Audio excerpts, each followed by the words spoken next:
வணக்கம் நண்பர்களே. நடிகர் விஜய் இன்று மகளிர் தின வாழ்த்துக்கள் கூறியிருக்கிறார். அந்த வாழ்த்துக்கள் கூறும்பொழுது அவர் ஒரு செய்தியை சேர்த்தே சொல்கிறார். மகளிர் தின வாழ்த்துக்கள்னு சொல்லிட்டு போயிருந்தால் கூட அவருக்கு அதை சொல்கிற தகுதி இருக்கா அப்படிங்கிற கேள்வி நமக்கு எழுது. என்ன காரணம்னா, ஒரு தலைமுறையை சீரழித்த லாட்ரி தொழில் சூதாட்ட கும்பல் அவர் பின்னால் இருந்து தேர்தல் வியூகம் அமைத்து கொடுக்கிறது. இவர் லாட்ரி இல்லாத லாட்ரியை ஒருவேளை நான் ஆட்சிக்கு வந்தால் கூட லாட்ரி அனுமதிக்க மாட்டேன் என்று சொல்வாரா? இதுவரைக்கும் சொன்னதில்லை. அவருடைய முதல் மாநாடு எப்படி நடந்தது என்பதை கூட நம்மளால் இன்னும் கணிக்க இயலவில்லை. தொடர்ந்து செலவுக்கு என்ன பண்ணுறாருன்னு கேட்டால் அது ரொம்ப இதாயிரும். நீ கொடுக்க போறியான்னு கேட்டுருவாங்க. அதல்ல.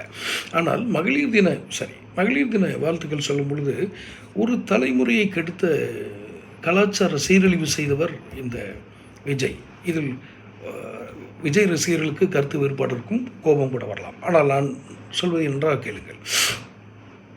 அவர் மனிதனுடைய அடிப்படை உணர்ச்சிகளான பாலின உணர்ச்சிகளை மலினமான வகையில் தூண்டுவது, மதிப்பு மிகுந்த வழியில் அல்ல, மலினமானவர்கள் தூண்டும் வகையில் காட்சி அமைப்புகளை கொண்ட சினிமாவில் நடித்தவர். இவரால் தான் ஒரு சமூகமே சீரழிந்து பெண்ணை போகப் பொருளாக பார்க்கக்கூடிய ஒரு தலைமுறையாக வளர்ந்தது. அதில் முக்கிய பங்காற்றியவர் விஜய்.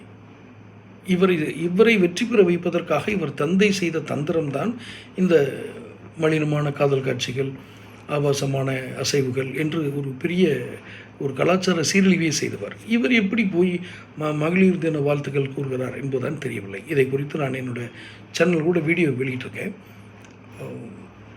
நான் சொல்கிறதுல உங்களுக்கு கருத்து வேறுபாடு இருந்தால் தாராளமாக நீங்கள் கமெண்ட்டில் சொல்லலாம். தொடர்ந்து சேனல் பாருங்கள், சப்ஸ்கிரைப் பண்ணுங்கள், நோட்டிஃபிகேஷன் பில் பதிவு பண்ணுங்கள். அப்போ தான் பதிவுகள் வந்து சேரும். பிடிச்சிருந்தால் லைக் பண்ணி ஷேர் பண்ணுங்கள். நன்றி.